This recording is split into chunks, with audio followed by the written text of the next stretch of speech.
Vous êtes de retour au 16 et puis maintenant c'est l'heure de l'accord mai et 20. Qu'est-ce que tu nous as... tu nous l'as dit un peu en introduction, là, mais là, tu nous as fait de quoi en direct? Là? Course contre la montre. Aujourd'hui, j'ai commencé à cuisiner le super mac and cheese de qualité pendant l'émission. Personne ne le savait, hein, on est en audio, mais il va y avoir des... il y a des preuves visuelles. Et voilà. Donc aujourd'hui, on cuisine comme des étudiants, mais avec classe, parce que ça va être accompagné d'un vin, bien entendu. On fait un mac and cheese, mais pas avec n'importe quel fromage, avec le fromage Boivin, fromage d'ici. Oui. Vraiment pas cher, à peu près 5,49 si je me souviens bien, à l'épicerie du coin. C'est le Cheese Whiz fancy. Exactement. En parlant de Cheese Whiz, c'est le genre de truc que tu peux acheter puis mettre sur tes toasts le matin, tremper des chips, tremper des légumes, ce que tu veux. Prends mais mon là, bain dedans. Ce qu'on a fait, c'est qu'on l'a chauffé. Qu'est-ce que tu as dit? Prendre mon bain dedans. Ouais, prendre ton bain, ça serait... Ouais, j'avoue. OK, j'ai oublié. Prendre ton bain avec. Yes. Par la suite, pour parler un peu de la procédure, ce que j'ai fait, c'est à feu doux. J'ai commencé à faire chauffer ma crème 35%. Tu mets la quantité, pas vraiment de quantité, là, mais tu mets une quantité qui est faite pour toi, dans le fond. Là, c'est une personne, 2 personnes, 3 personnes. Tu vas le voir à l'œil, ça va être assez facile. De toute façon, la cuisine, c'est une question de feeling. On cuisine avec le feeling. C'est tout le temps comme ça. Après ça, quelques cuillères de cheese whiz / Boivin à l'intérieur. On laisse ça... Le pot complet. Comme le pot complet. Là, on y va avec la classe. Puis, c'est ça. Dans le fond, on fait... je m'en ai dit faire fondre. On va le dire. Faire fondre le fromage. Comme, tu sais, le faire mélanger avec la crème. Puis après ça, on met évidemment le macaroni, d'où le mac and cheese. Yeah! Donc, après ça, on laisse chauffer tout ça, on laisse baigner, danser les ingrédients ensemble, puis on va ajouter un peu de poivre. Moi, oui, on les fait danser ensemble, on les fait mijoter. Tu l'as fait relever tantôt, là. Je sais pas si la caméra était sur toi, mais tu t'es permis une petite frivolité. Tu sais, à la fin, on y va un peu cocasse, hein, pour bien mélanger le tout, puis on met du poivre. Du poivre, ça va venir vraiment rehausser cette saveur-là. Le sel, j'en ai pas mis parce que le fromage Boivin est assez salé, puis avec le sel que j'ai mis dans mon eau bouillante pour faire cuire mon macaroni, c'est amplement salé, donc... c'est ça que j'allais dire, de dire aux auditeurs qu'il faut qu'ils fassent cuire le macaroni avant de le mettre dans le fromage. Oui, habituellement, on ne cuit jamais les pâtes à sec dans un poêlon sec. D'habitude, ça ne marche pas comme un steak, mais... on sait pas, peut-être un moment donné. Pourquoi pas? Une petite grillade sec, là. Ouais. Mais ouais, donc voilà la recette. Puis, j'ai quand même rajouté la petite cerise sur le sundae. J'avais de la chapelure de pois, pas de pois chiches, mais de pois comme la soupe aux pois. Puis, je l'ai fait tout simplement poêler à sec, cette fois-ci, dans un poêlon pour vraiment faire griller la chapelure. Petite chapelure par-dessus. On met ça dans un beau petit pot du magazine Pièce, petite cuillère, puis le tout est joué. On va parler de qu'est-ce que ça goûte dans quelques instants, mais je veux parler de qu'est-ce que ça sent, parce que je trouve que ça sent, là, excusez, l'appel mécanique est en arrière, là, mais ça sent le popcorn de cinéma. Oui, je sais pas pourquoi, là. C'est vrai, hein? C'est le fait que je l'ai fait poêler justement à sec, ça l'a fait brunir la chapelure. Le maïs, comme ça sent, OK. Mais c'est pas de la chapelure conventionnelle, c'est vraiment des pois qu'on fait. Donc, c'est pour ça qu'il y a cette odeur-là. Comment tu trouves ça, Véro? Moi, j'ai pas de mots, là. Je m'empiffe, j'ai quasiment fini ma portion déjà. Je regarde ce qui reste. Sinon, il n'a même pas commencé encore. Moi, c'est parce que Noémie n'est pas venue encore prendre sa portion cette fois-ci. Mais moi, c'est mon seul critère pour une relation amoureuse. C'est quelqu'un qui me fait du mac and cheese sur commande. Fait que Simon, après, je te cours après. C'est mac and cheese du lundi au vendredi. Non, mais j'aime vraiment ça. Puis, évidemment, Véro était là avec nous. Je t'aurais spiké ça un petit peu là, avec des, je sais pas, des petites épices. Épicées, en fait, là, je sais pas. Mais je sais qu'on peut pas. Là, mais faut respecter Véro. J'ai pensé lier la sauce avec un fromage épicé. Ouais. Mais là, je me suis dit, peut-être pas cette semaine, mais la semaine prochaine, on mange spicy. Oui, c'est correct.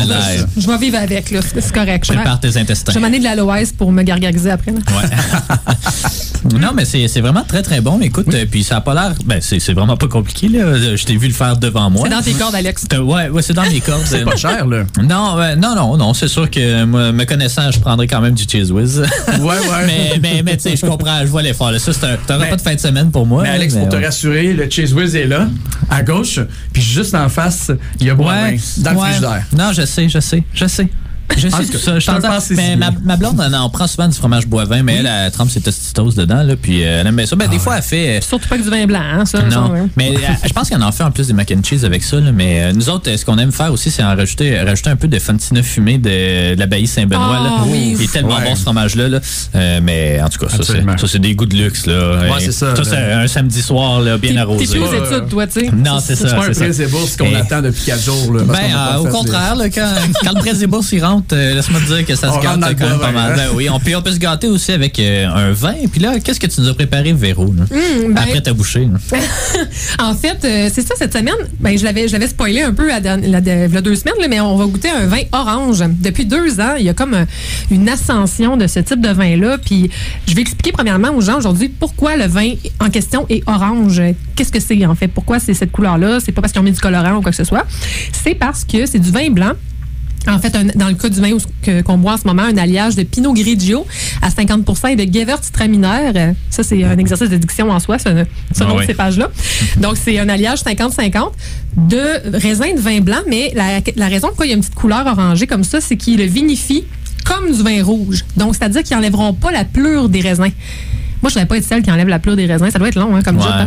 T'as qu'eux autres qui ont du de la marde. Ils vinifient avec la pleure. Puis la pleure, justement, les pigments de ça vont sortir dans la macération, tout ça. Ce qui va faire la petite couleur orangée qu'on voit en ce moment. Puis non seulement ça fait une petite couleur cute, mais ça donne des arômes qui se rapprochent plus du vin rouge, justement, qui sont plus éloignés du vin blanc. Donc, ça fait un vin, en fait, qui est plus une bonne transition entre les petits vins légers blancs de l'été et les vins robustes rouges de l'hiver. Donc, c'est une belle transition automnale, en fait, pour le féerique. Puis, ça remplace le pumpkin spice latte. C'est orange, mais c'est bon au moins. Puis moi, je savais pas que ça existait. En fait, c'est un collègue qui m'a parlé de ça.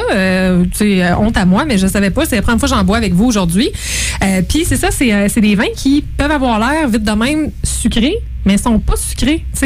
Au nez, on sent les fruits. On sent tout ça, mais quand on le met en bouche, là, c'est vraiment très sec. Pas sucré du tout. C'est vraiment... ça rappelle, en fait, une pomme Granny Smith un peu. Tu sais, un petit mordant de la pomme là, dedans. Puis, c'est des vins qui se marient avec pratiquement n'importe quoi. Tu sais, quand j'ai cherché, parce que j'étais pas sûre qu'on allait le boire cette semaine avec le mac and cheese, finalement, tu sais.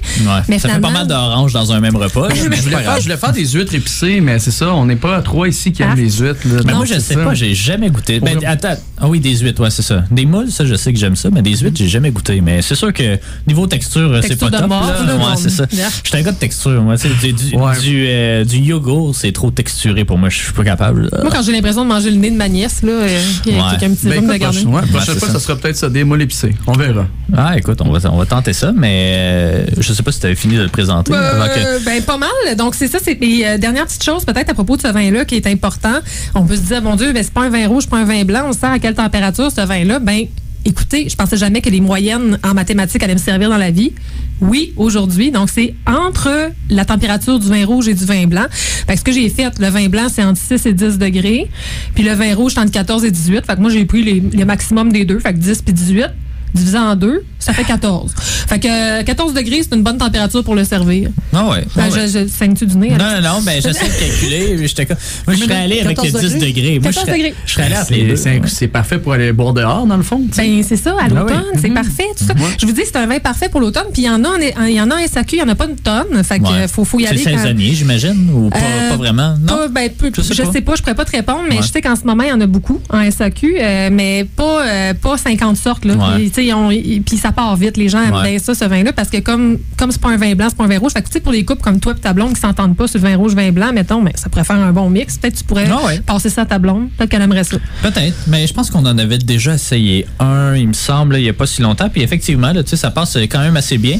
Mais c'était cet été. Fait que ça doit pas être saisonnier, mais je sais qu'en ce moment, il y a beaucoup de vendanges tardives aussi là, qui commencent à sortir. Là, ça aussi, mais on n'est pas dans le même registre. Là. C'est pas un vin aussi sucré qu'un vendange tardive. Mais non, mais je suis impressionné par la qualité de ça. Effectivement, je retrouve un petit peu le côté sec du vin blanc, mais quand même un peu corsé, justement, du vin rouge. Là. Mais je viens de me rendre compte, en fait, que j'étais tellement subjuguée par le mac and cheese que je n'ai même pas nommé le vin. Donc, c'est un vin canadien, en fait, qui vient de Niagara Falls. Donc, on boit du vin de chez nous aujourd'hui. Puis, on n'est pas en Ontario. Ouais, c'est ça. Essaye pas. Essaye pas. Et le vin en question s'appelle The Audacity of Thomas G. Bright. Donc, c'est vraiment... Facile à retenir. Oui, mais c'est ça, c'est un petit bonhomme qui est pendu après le montgolfière qui n'a pas de l'air trop stressé. Là. Mais c'est ça. Puis, la montgolfière, c'est comme une grappe de raisin. Là. Moi, je viens de me rendre compte que c'est le genre de vin, parce qu'avec ce que je goûte avec le mac and cheese, là, qui se marie bien avec quelque chose de poivré. Ouais. On dirait que je sens comme une connexion entre les deux. Là, ben, il disait que les mets très épicés, je t'en avais parlé, là, ça se marie super bien, mais le fromage aussi, c'est vraiment des vins très polyvalents. Là. Donc, si vous allez à une place que vous ne savez pas trop, là, mettons un resto italien, que vous ne savez pas si vous allez manger de la sauce Alfredo ou de l'arrabbiata bien épicée, ben ça, c'est un vin qui va se moduler. Peu importe, il va fitter avec des trucs gras vu qu'il est sec, il va fitter avec des trucs épicés à cause des petits arômes qu'on voit là, qui sont plus tanniques. Donc, vraiment, une belle découverte. Moi, c'est un vin de Prézébourse, ça, ou c'est un vin de mardi? Là? Qu'est-ce qui se passe? C'est un entre-deux, je vous dirais. C'est un 16 $. Donc, c'est un peu moins cher que le Riesling qui était 18 $, mais c'est un peu plus cher que le Chardonnay de la semaine de 2 semaines d'Australie. Donc, c'est ça. C'est un vin qu'on s'offre, mettons, pour une petite sortie là, en amoureux avec notre date Tinder. Ouais. Puis, histoire vraie là-dedans, mettons, si on mixe la bouteille avec le repas ici, on a un bon une belle date à 25-30 $. Je pense que c'est pas cher pour un Prézébourse. C'est pas pire, un petit peu en autant que tu fasses le ménage chez vous là, pour éviter la personne. Et voilà. Ça n'a pas de prix. Voilà, je sais pas trop là, si on réussit ou non à publiciser la recette en quelque part. Là, mais nous, c'est du mac and cheese. Là, faites vos recherches. C'est pas n'importe quel mac and cheese, c'est chef Simon. Oui, gars, fromage boivin. Là, allez vous acheter une canne de fromage boivin, mettez ça dans n'importe quoi, puis ça va être bon. Fait que, honnêtement, mais merci beaucoup. Et puis, c'est ça, on va essayer peut-être de montrer une vidéo là, en quelque part sur nos réseaux sociaux là, dans les jours à suivre. Comme ça, vous pourrez voir à quel point Simon a été reckless avec sa petite poêle ici. Merci beaucoup, Véro et Simon. On s'en va en musique avec Alex Burger et je prends ça pour du cash. Puis on revient un peu plus tard pour continuer l'émission. Seigneur, on va manger pendant ce temps-là. Oui, monsieur.